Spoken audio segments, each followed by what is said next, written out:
కూర్చున్న తర్వాత మోదీ సర్కార్ మాత్రం ఈ ఆర్ఎస్ఎస్ బీజేపీ ఈ గుండా రాజ్యంలో దేశ వనరులను సర్వనాశనం చేస్తున్నారు. అడానీ అంబానీలకు వీరబ్బ జాగీర్ అన్నట్టుగా కట్టబెడుతున్నారు. దీన్ని భారతదేశ ప్రజలందరూ ఖండించాలి. ఇలా మన కళ్ళ ముంగట్నే విద్యార్థుల బతుకులతో చెలగాటమాడినరు. విద్యార్థుల పేపర్లు లీకేజ్ చేయించి వారికి అనుబంధంగా ఉన్న వారికి ఆ పేపర్లను అందిస్తూ ఇలాంటి 150 పేపర్లను దాదాపు లీకేజ్ చేసి ఆ పేపర్లను వాళ్ళకు అందిస్తూ వారిని ఉద్యోగాలలో పెడుతున్నారు. ఏ ఉద్యోగాలలో చూసినా కానీ ఇలా ఆర్ఎస్ఎస్ బీజేపీ గుండాలు రాజ్యం వెళ్తున్నట్టుగా కనబడుతున్నారు. ఇలా కుంభకోణాలు కనబడుతున్నాయి. అందుకే బీజేపీ హటావ్ దేశ్ బచావ్ ఇదొక జాగృతి పోరాటం. ఇది మరో స్వాతంత్ర పోరాటం. దీనికి అందరూ ప్రజలందరూ చైతన్యవంతులు కావాలి. వీళ్ళు అభివృద్ధి పేరు మీద దేశాన్ని కొల్లగొడుతున్నారు. మతం పేరు మీద విధ్వంసాన్ని తయారు చేస్తున్నారు. ఇలాంటి దుర్మార్గుల పాలన మనకు వద్దు అని ప్రజలందరూ చైతన్యవంతులై పోరాటానికి ముందుకు రావాలని ఒకవైపు కోరుకుంటూ, రెండో వైపు ఇదే 14 తారీఖు నాడు, ఆగస్టు 14 తారీఖు నాడు ఉదయమే మనకు జీవనది అయిన గోదావరి నుంచి పారుతున్న అప్పర్ మానేర్ ఆ ప్రాజెక్టు అన్నది దాదాపు 102 అడుగుల ఎత్తులో ఉండేది. ఆ లోతు అందులో దాదాపు 58 అడుగుల మట్టి నిండికపోయింది. 75 సంవత్సరాల నుంచి ఇప్పటి వరకు కూడా ఏ ఒక్క రాజకీయ నాయకుడు ఓట్లు అడుక్కుంటున్నాడు కానీ అభివృద్ధిలో భాగం దాన్ని డెవలప్ చేయాలి, అది చేయలేకపోవడం ఇది సిగ్గుమాలిన చర్య. అందుకే ప్రజలంతా చైతన్యమై మన జీవనది అమ్మ ఒడి లాంటిది, దాన్ని కాపాడుకునేదానికి ఆ పూటికి తీయించడానికి, దాని తర్వాత మత్తడి దుంకుతే కింద నీళ్లు పడితే అది ఆపరాన్ అంటారు, అది కూడా కొట్టుకపోయి ఉన్నది. ఆ ఆపరాన్ని కూడా నిర్మాణం చెయ్యాలి. ఎడమ కాలువ కుడి కాలువ యొక్క కిటికీలు పాడై ఉన్నాయి. అదే కాకుండా ఈ పారకం నీళ్లు ఏవైతే రావాలనో దాని యొక్క కాలువలను కూడా మరమ్మతు చేయాలి. కోట్లాది రూపాయలు ప్రజాధనాన్ని దానికి ఉపయోగించారు గతంలో. మరి ఎందుకు ఉపయోగపరంగా మనం వాడుకోలేకపోతున్నాం అంటే రాజకీయ నాయకుడు వారి పబ్బం గడుపుకునే దానికి ప్రయత్నం చేస్తున్నాడు. 9th ప్యాకేజ్ కింద దాన్ని డెవలప్ చేసేటుండే, కానీ టిఆర్ఎస్ నాయకత్వంలో అది దగాపడ్డది. ఈ ప్రాంతం అంతా దగాపడ్డది. మరి ఇది కంచుకోటగా టిఆర్ఎస్ కోటగా అయినప్పటికీ కూడా ఇలా దగాపడ్డది కనుకనే ఆ దగాపడ్డ దాన్ని ఎదిరించి ప్రతి ఒక్కడు నిలదీసి అడగాలి. నా కొడక 9వ ప్యాకేజ్ ఎందుకు వెనుకబడ్డది, 10, 11వ ప్యాకేజ్ ఎట్లా అమలవుతుంది, మా 9వ ప్యాకేజ్ ఎందుకు వెనుకబడ్డది, మేము ఓట్లు వేయలేమా, మా పైసలతోటి ప్రభుత్వం నడతలేదా అన్నట్టుగా నిలదీసే ఆ చైతన్య యాత్రనే 14 తారీఖు నాడు జరుగుతుంది.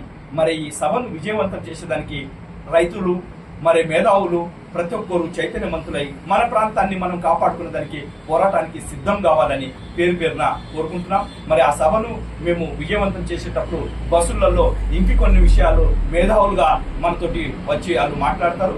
మరి దాన్ని ఈ సభను ఈ కార్యక్రమాన్ని విజయవంతం చేస్తూ ఒక పోరాటం భారతదేశం నుంచి బీజేపీ హటావ్ దేశ్ బచావ్, ఈ దేశం మనది, మనం ఇదాన్ని కాపాడుకుందామని తెలియజేస్తున్నాను. నా పేరు మార్వాడి సుదర్శన్, దళిత లిబరేషన్ ఫ్రంట్ రాష్ట్ర ప్రధాన కార్యదర్శి, మానేరు పరిరక్షణ కమిటీ కో కన్వీనర్ గా.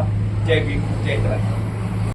12 సంవత్సరాలుగా పరిపాలనలో ఉన్నటువంటి బీజేపీ చేస్తున్నటువంటి ప్రజా వ్యతిరేక విధానాలకు నిరసనగా కమ్యూనిస్టు పార్టీ దేశవ్యాప్తంగా 6 నుంచి 14 వరకు ప్రజా చైతన్య యాత్రలతో పాటు వీలైన మేరకు పాదయాత్రలు కూడా చేస్తూ ఉంది. దాదాపుగా తెలంగాణలో 42 నియోజకవర్గాల్లో ఈ పాదయాత్రలు కొనసాగుతూ ఉన్నాయి. మిగతా ప్రాంతం అంతా ప్రజా చైతన్య యాత్రలు తెలంగాణ వ్యాప్తంగా ఇవాళ జరుగుతూ ఉన్నాయి.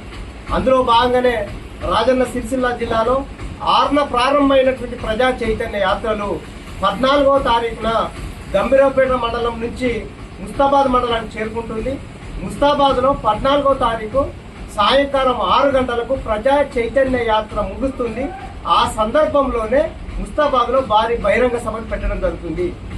14వ తారీఖు ఉదయం 11 గంటలకు నర్మాలలో ప్రారంభమైనటువంటి ప్రజా చైతన్య యాత్రలో సిపిఐ జాతీయ నాయకులు కమ్రేడ్ చాడా వెంకటరెడ్డి గారు పాల్గొంటూ ఉన్నారు. వారితో పాటుగా బీజేపీ మతవాదాన్ని వ్యతిరేకించే వాళ్ళు, బీజేపీ అవినీతిని వ్యతిరేకించే వాళ్ళు, బీజేపీ చేస్తున్నటువంటి ప్రజా వ్యతిరేక విధానాలను వ్యతిరేకిస్తున్నటువంటి అనేక మంది ప్రజా సంఘాల వాళ్ళు, ప్రజా సంఘాల పౌర హక్కుల వాళ్ళు, ఇట్లా చాలా మంది కూడా ఆ రోజు 14వ తారీఖున నర్మాలకు రాబోతా ఉన్నారు. అక్కడ అనేక విషయాలపైన చర్చించడం కూడా జరుగుతూ ఉంది. ప్రధానంగా ఇవాళ మన రాజన్న సిరిసిల్ల జిల్లాలో చారిత్రాత్మకమైనటువంటి ప్రాజెక్టు ఇవాళ నర్మాల. ఈ నర్మాలను డెవలప్ చేసుకోవాల్సింది ఈ పాలక ప్రభుత్వాలు. గతంలో టీఆర్ఎస్ కానీ ఇప్పుడు ఉన్నటువంటి కాంగ్రెస్ ప్రభుత్వం కానీ రైతాంగానికి వెన్నుదన్నగా ఉండి నీటి కొరత లేకుండా చూసుకోవడానికి బోలెడంత అవకాశం ఉన్నటువంటి ప్రాజెక్ట్ ఏదైనా ఉంటే నర్మాల ప్రాజెక్ట్. ఆ నర్మాల ప్రాజెక్టును కనుక గతంలో చెప్పినట్టుగా 2 TMCల పైబడి నీరు కనుక ఉన్నట్టుంటే దాదాపుగా అనేక చెరువులు కుంటలు నిండి భూగర్భ జలాలు పుష్కలంగా ఉండే ఒకటి అవకాశం ఉన్నటువంటి పరిస్థితి నర్మాల ప్రాజెక్టు. అయితే నర్మాల ప్రాజెక్టు నైజాం రాజధాని నిర్మాణం చేసినప్పటికీ కూడా ఆనాటి నుండి ఈనాటి వరకు పాలకుల యొక్క నిర్లక్ష్యం మూలంగా ఇవాళ దాంట్లో పూడిక నిండి ఉంది. అంతేకాకుండా కింద ఎడమ కుడి కాలువలు ఏవైతున్నాయో ఆ కాలువలు కూడా నష్టపోయి ఇవాళ గండ్లు పడి సెంటర్ తుప్పు పట్టి ఎటు కొరవానికి రాకుండా ఉన్నటువంటి పరిస్థితి మనకు కనిపిస్తా ఉంది. అందుకే ఇవాళ మేము ఏం కోరుతున్నామంటే రైతాంగానికి ఉపయోగపడే విధంగా, రైతుకు తాగునీరు సాగునీరు పుష్కలంగా ఉండే విధంగా ఆ నీరు కనుక ఉన్నట్టుంటే రైతులు ఇవాళ పెద్ద ఎత్తున పంటలు తీసి ఈ దేశానికి పంటలు అన్నం పెట్టే రైతాంగం కనుక వాళ్ళందరికీ కూడా నీరు తాగునీరు సాగునీరు అందించే విధంగా ప్రభుత్వాలు ప్రయత్నం చేయడానికి మా ద్వారా కమ్యూనిస్ట్ పార్టీ ద్వారా ఇవాళ ప్రయత్నం చేయడానికి మానేరు నర్మాల ప్రాజెక్టు పరిరక్షణ సమితి, ఇతర ప్రజా సంఘాలు, సిపిఐ కూడా కలిసి పనిచేయడానికి వల్ల ఒక ప్రయత్నం అంటూ జరుగుతూ ఉన్నది. కాబట్టి వల్ల 14వ తారీఖు ఉదయంన 11 గంటలకు జరిగే ప్రజా చైతన్య యాత్ర కోళ్ళమద్ది, నర్మాల, కోళ్ళమద్ది, కొత్తపల్లి, లింగరపేట, అట్లాగే మల్లారెడ్డిపేట, బండ్లగపేరి, కొండాపూర్, గూడెం, ఆవునూరు, అట్లాగే ఇటు పోతుగల్ మీదుగా ముస్తాబాద్లో సాయంకాలం 5 గంటలకు ఈ బహిరంగ సభ జరుగుతుంది. ఈ బహిరంగ సభను విద్యార్థులు, మేధావులు, కవులు, కళాకారులందరూ కూడా హాజరై ఈ యొక్క బహిరంగ సభను విజయవంతం చేయాల్సిందిగా కోరుతా ఉన్నారు.